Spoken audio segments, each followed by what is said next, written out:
गडचिरोली जिल्ह्यामध्ये जवळपास 100 ते 150 राईस मिल जे धानाची भरडाईचं काम करतात, जे या स्पीडीएस स्कीम मध्ये अनेक वर्षापासून काम करत आहे, या संदर्भात या लक्षवेधीमध्ये फक्त 7 राईस मिलचा नावाचा उल्लेख आहे.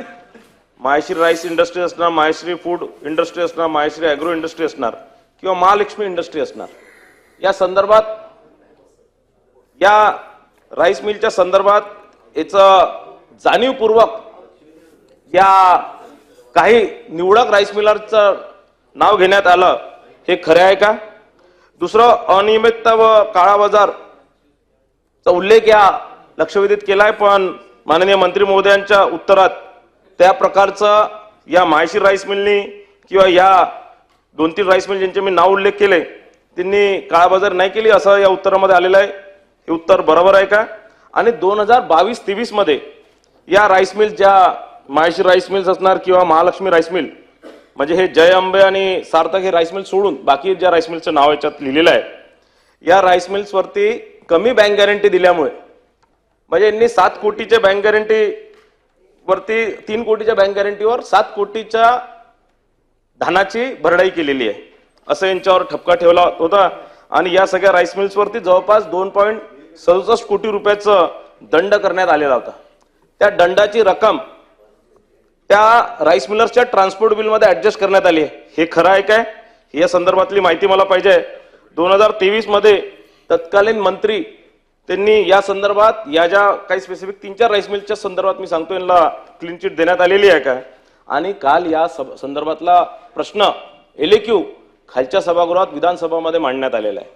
त्या प्रश्न मांडण्याच्या दिवसाच्या 2 दिवसाआधीच्या काही ऑडिओ क्लिप, काही फोनवरच्या संभाषणाच्या, काही त्या या राईस मिलर्सच्या ऑफिसमध्ये काही एजंट टाईपचे जे लोक आहेत, जे हे प्रश्न का लावायचा नाही किंवा लावल्यावर काय होणार किंवा अशा प्रकारच्या धमक्या देण्याचं व्हिडिओ क्लिप माझ्याकडे आहे.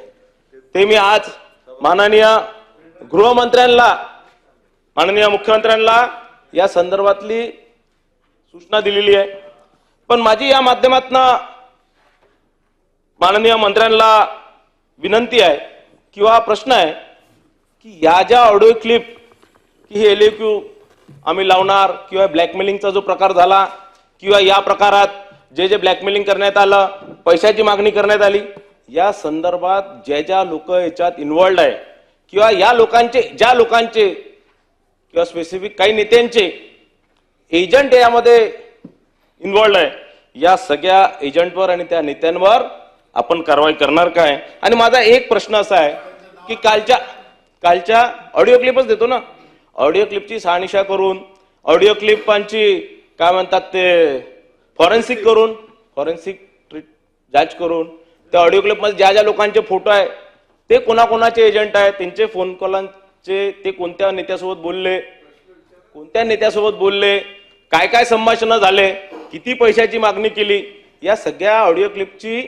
एक पूर्ण सीडीआर तयार करून या सगळ्याची चौकशी करून निश्चितच या लोकांचे, कारण मी नाव घेतलं तर तुमच्यामध्ये एकदम करंट येणार आणि तुम्ही जागेवर उभे होणार म्हणून मी नाव घेत नाही, पण मला नावही माहिती आहे, ऑडिओ क्लिपही माहिती आहे. अभिजित माझे मित्र आहे, अभिजितजींनी हे केलं आणि अभिजितजींना माहिती आहे काय विषय.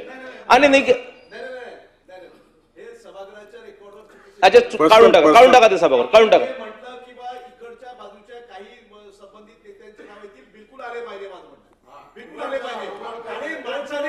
माणसाने इतकी धमक ठेवावी की सभागृहामध्ये एखादी गोष्ट मांडली तर मग त्याचं नाव घेण्याची ताकद ठेवावी, नाही तर मग नुसतेच काहीतरी आपल्या. अरे पुरावे आहे ना, पुरावे आहे, ऑडिओ क्लिप आहे, व्हिडिओ क्लिप आहे, हे मी गृहमंत्र्यांकडे. सोबत जे दोषी आहेत अशा पद्धतीच्या लोकांवर सुद्धा मकोका लावला पाहिजे. हा, बिलकुल बिलकुल, निश्चितच याही लोकांवर मकोका आपण लावणार का, हा माझा प्रश्न आहे.